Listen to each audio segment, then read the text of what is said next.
Hello everyone, No Respawns here. Hope you're having a grand week and are as excited as I am for Baldur's Gate 3, which just entered early access today. I'm very excited actually because I thought it would going to take way longer to download than it did, and initially was going to. The internet decided, nope, we're going to double in speed. It's like, sick. Good man. So yes, I have been very excited for this since it was announced, and now that it's in early access, I'm really excited to get playing. And what I'm doing in this video is do a deep dive into the character creator, because Baldur's Gate is one of the definitive RPGs, and they put a lot of effort into your character development. So I rate Baldur's Gate 2 as one of my favourite games of all time. Now, obviously, this is an isometric PC RPG from back in the day, in the 90s, and it didn't really have, obviously, the graphical fidelity that we're going to have here, so most of the character customization was just the massive amounts of races you could pick, sub-races, and then classes and subclasses. This one's a bit different, obviously, in the fact that it's gorgeous, and therefore we get to actually make quite a cool looking character. I've seen the previews of the character creator and it's looking quite grand. So that's what we're going to do in this video. This is going to be a deep dive into the character creator, and then I'm obviously going to finish by making the character I want to actually make. For those who are curious, this is currently only on PC. So PC, Mac OS and Stadia. Apparently, the reason being is because the current gen of consoles aren't powerful enough. However, I think a lot of the consensus is, though I don't know really where it's based, that you're probably going to see it next year, maybe, or early 21 on the next generation, because then there'll be no reason. The good thing is obviously those of you who are looking to play it on console means that you probably won't get a early access version, a la, you know, not a really kind of particularly buggy version, obviously depending how good the port is. Anyway, I'm really excited to hit new game, yeah? So let's just hit new game and create a new character. So here we are with the character creation window. I have had a reasonable look through this first because I wanted to familiarise ourselves with what I'm going to expect. One thing to note with the character creator is that your faces they're about kind of several presets. So in terms of the appearance, you don't get, for example, sliders like you would in, say, a Fallout game or Elder Scrolls. That might put some people off. Potentially, I don't know if let down the line they will give us a bit more customization with kind of the minute details of our character, but we get quite a lot of hairstyles. I think we're about 36, and facial hair and makeup and tattoos as well, and there are lots of races, as you can see. Right, so I'm going to play as a bloke. Actually, before I build my character, I'm just going to show you everything, and then we'll do mine. It's probably a little bit easier.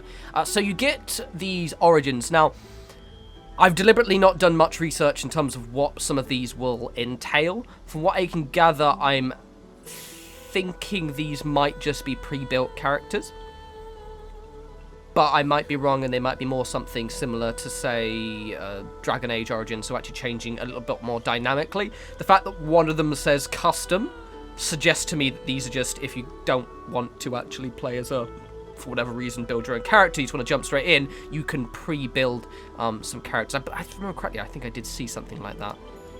And then you get to select a background, which I'm going to almost suggest that will possibly affect a few dialogue options because of the fact that this is quite a famously in-depth role-playing game, but also it affects some of your proficiencies as well. So you've got Acolyte, Charlatan, Criminal. You can see it changing at the side. Entertainer. This is your background, so you know where you come from. Noble, Hermit, Outlander, Sage. That's the one I'm going to do. Spoiler, a Sailor, Soldier, Urchin, Acolyte. So I'm going to go for the Sage. I'm just going to go full wizardy, but I'll name my character now, even though that I'm obviously going to not actually build them until we've so I always call my character Lucian Endor, because I play as a Breton in Elder Scrolls Online, and it's Lucian Endor. That's my Breton's name. It's a mix of Lucian Lechance, who is a Breton, I think, and then Cindric Endor, just because I liked his second name. It's a good wizardy name, I think. Good wizardy names. Let's have a go at the races. So this is where they go. The race and the classes are where they show how much customization beyond just appearance that you actually have in Baldur's Gate 3, and why I'm more excited about it, because you can really make your own kind of class, which is quite cool. Or rather, you just get so many options, and it's absolutely going to affect how the game plays as well by quite a heavy amount. So you get Elf, Tieflings, I'll show you the male and female versions as well. Drow, which are evil elves, basically. She doesn't actually look too evil, but they are evil. Humans, which are just your baseline. Githyanki, which I'm not too familiar with the Githyanki plus. They're a bit of bit interesting.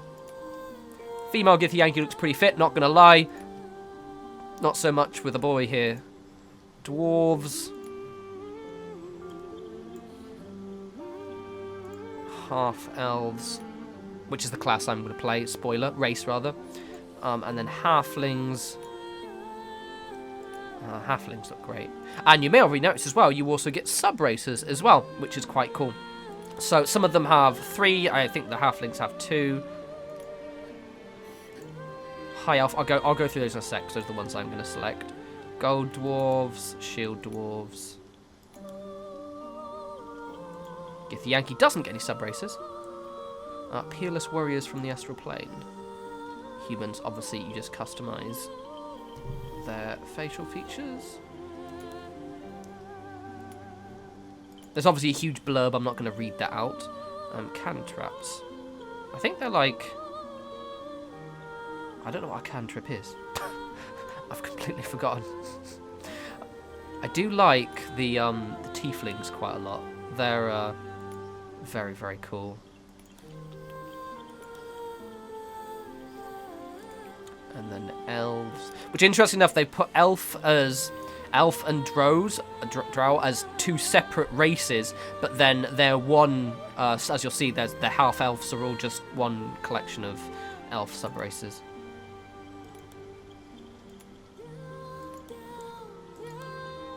He looks particularly haughty.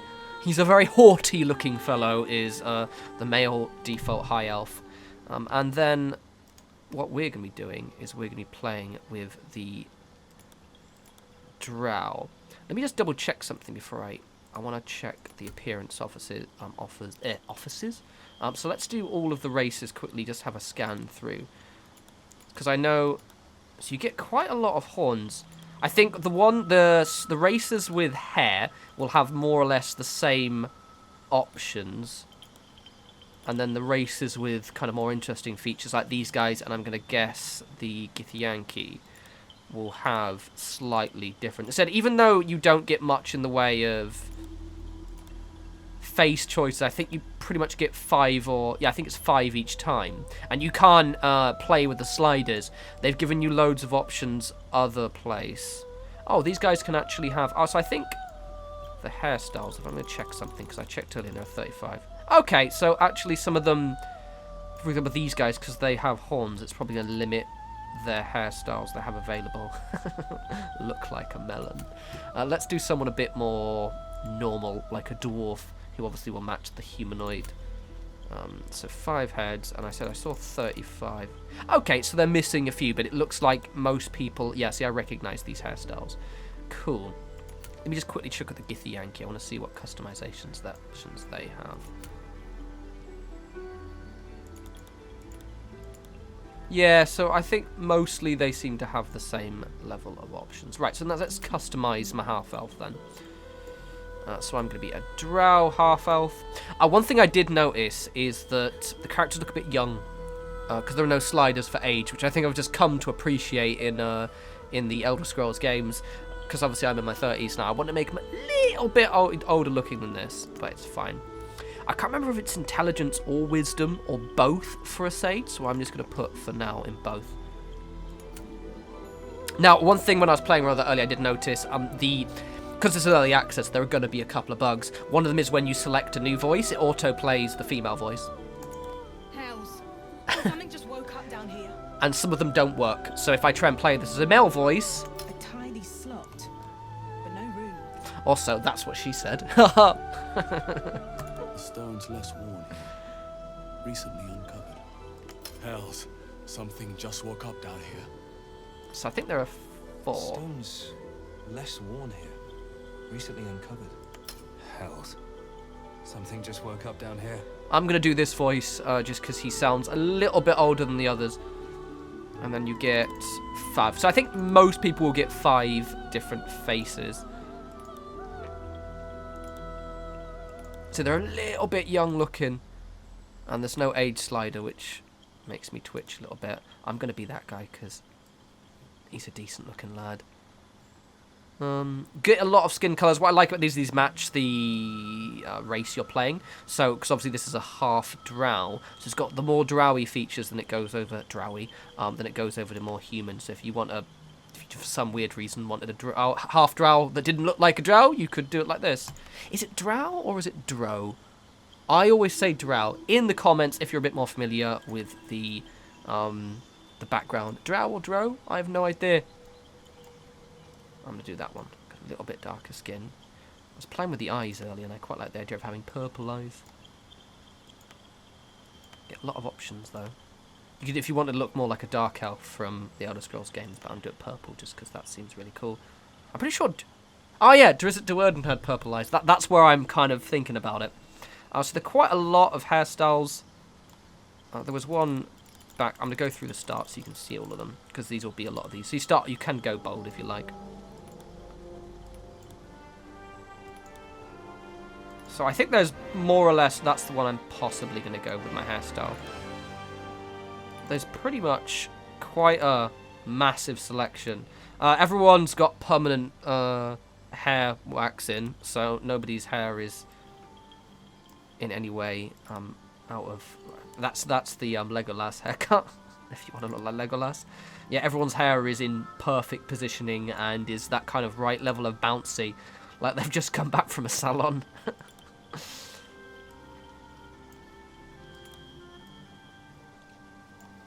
That's the generic NPC character haircut. Who actually picks the balding on top haircut, honestly? Unless you're going to some weird, like...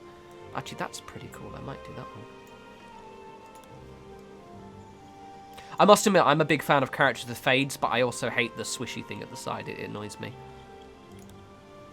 Let me have a fade where it's just pushed back, God damn it. Like the character in Fallout. So I said most of the races will have the same haircuts with a couple of changes, specifically with the tieflings and the horns. That's a very French aristocracy just before they've been guillotined kind of haircut. I like it. I like it. Brings back good memories. Like I was at the storming of Bastille, obviously.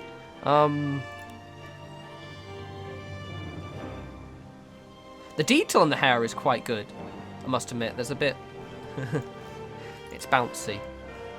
They've opted to make it, as I said, everything looks like everyone's got mousse in their hair or something like that, rather than making it so, you know, everyone's got individual strands.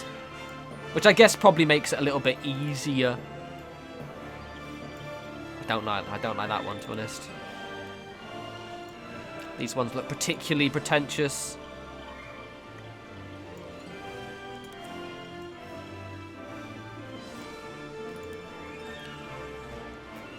Look at the volume in that hair.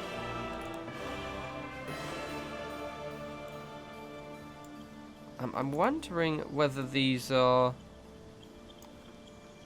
the same hairs for each gender. I think they might be. Let's just quickly pop and make myself a ladya. Yeah, they are. Let me just... I won't do for these as slowly. Oh, so there are slightly fewer, but I'll just kind of speedily go through these. That one's awesome. I love women with messy bed hair. Okay, the haircuts are actually really different. I think women have better hair, to be honest. I see, there's, like with a lot of games like this, there's some crossovers, as you can see.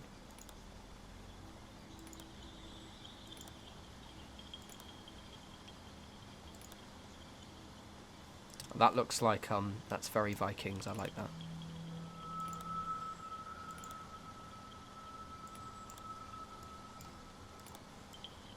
No, the hair is very, very good.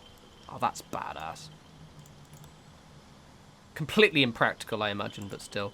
Right, so yeah, and, you can give the women beards. They are not holding your hand here. Right, let's, quickly give him a little, was the one I liked. I'll probably do that one, to be honest. Where's the other one, actually? You know, I'm just going to go for the wispy one. I like a good fade. That's the one thing. I'm a big fan of the old fade. So in that case, I'm going to do the slightly twatish one with the... Or was it that one, actually? No, it was that one. Yeah, I'll do that one. There we go. Right, so there are quite a few beards. 12 beards. Very, Because my character... The problem is because my character's quite... That's quite a nice little beard, that one, actually. I don't know how much a beard suits a drow, though. And the maze games still do that ugly goatee, but it's... I guess...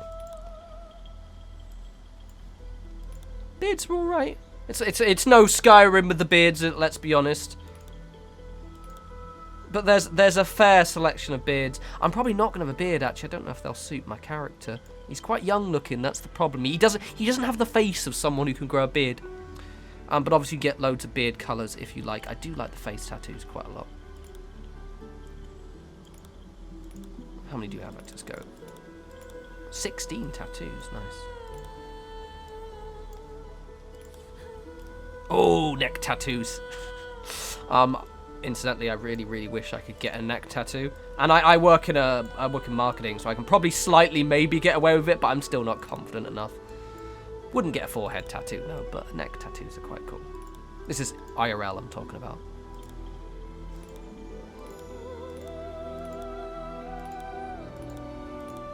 That's actually quite nice, but I'm going to do the neck tattoo.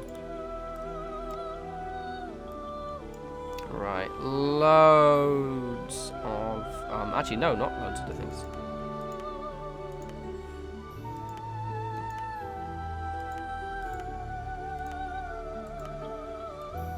Let's do it so it's a slightly less, little bit of a subtle one. You can have millions of different kinds of makeup. My guy is not going to have makeup just because he's au naturel. But you just get every single option under the sun. Makeup's actually quite handy if you want to make your character look a lot deeper. Because you can kind of go for something quite dynamic and then make it like really low intensity. If you want to make them a little bit, you know, like... say, for example, if I wanted to make it so he was just really hungover.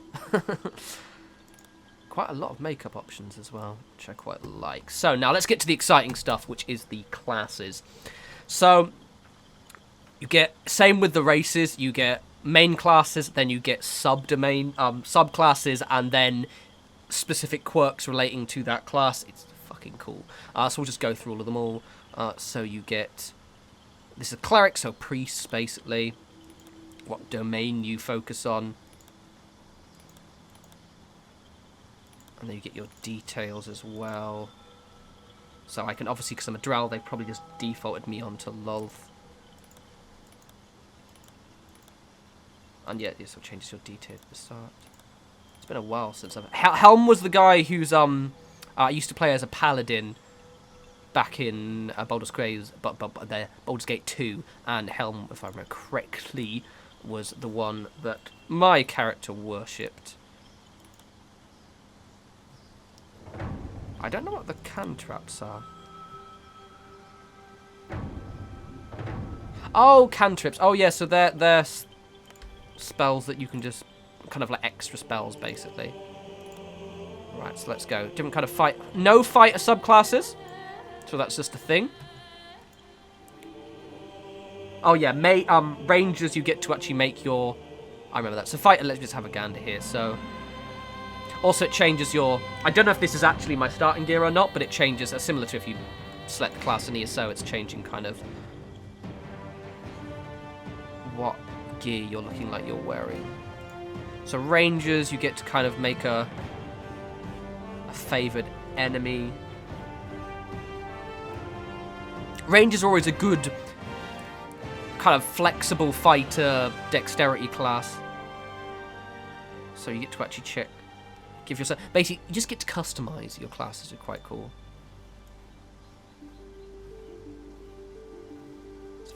Suitably roguish fellow.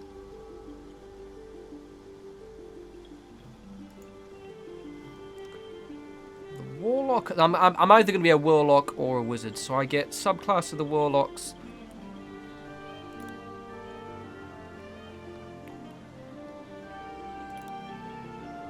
Okie dokie. Then I get different cantrips as well. And then the wizard. I'm just going to be a wizard. But this is... because obviously, again, you get to customize them so much. There's quite a lot I can do here. So what have I... Firebolt, Mage Hand, Ray of Frost. That seems quite handy. Oh, that's cool. Right, let's replace that. With that. Because that just seems like it'll have a bit more of a practical thing. Mage Hand, I just like the idea of.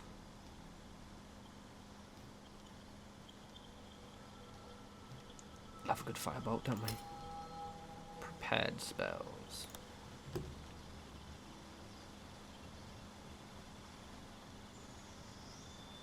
So it's been a while since I played it in terms of spells. You have to rest to have your cells like prepped, and then you can't. But eventually, as you get better as a mage, you can have more spells. I think you have staffs as well, so there's quite a lot you can do. So there's quite a lot. I mean, they're very familiar. I can't imagine I'd.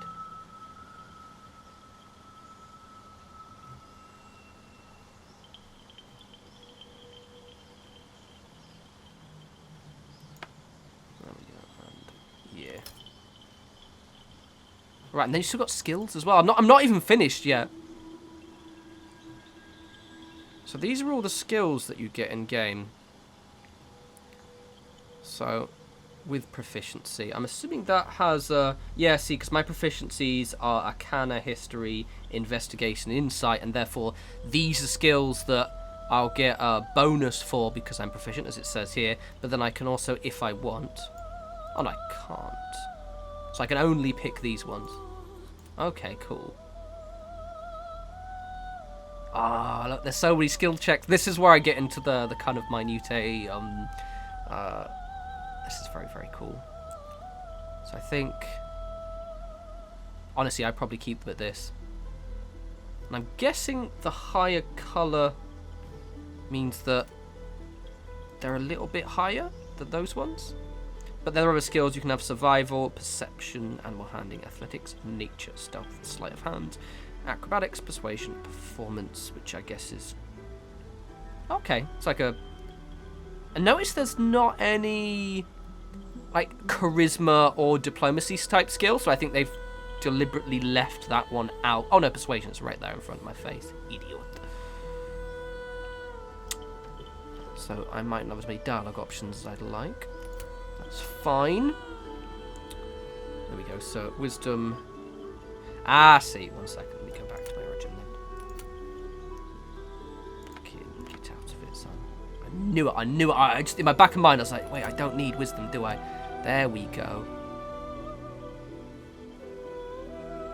Because obviously I want pure spell casting.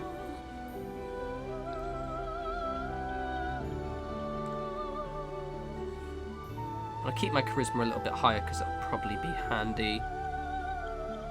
The way this works is you'll only get the +1 for an even. So if anything, you basically just don't want to leave anything on an odd. You might as well. For example, I can't. Ah, yeah. So the cost of increasing them even higher goes higher. So one of the things that you would do a lot back in the day was really fine-tune your skill points so that you would be able to increase them a little bit easier later on. I'm curious. Now they've done it before. Before you could, I think it was in. I don't know if it was in Baldur's Gate or was it Neverwinter Nights. You could sort of refresh your character each time, and it would like randomize the amount of ability points you would get. And sometimes you would get more ability points than if you would do it creating different characters. So you ended up spending ages. But I'm gonna pop. I'm gonna put 1 point into wisdom that I might. No, I'm not. I'll do it in charisma because then I might need a bit more charisma later on. Tell me, who do you dream of at night? Oh, this is something I didn't know. Oh, so you have someone you dream of as well. She's fit. So it's going to be a drow because it'll be someone, or maybe I should be half elf. Oh, who do I fancy? Who do I fancy? I like goth chicks, don't I? Look at me. We'll do a drow and we'll keep her. Let's just change her hair though. She's a drow, not some goddamn elf with that fucking... I'm not going to spend ages making him a dream girl, don't worry. We'll go for the Fiat. No, we won't actually. We'll go for a bit of hair. Where was the cool hair that I saw earlier?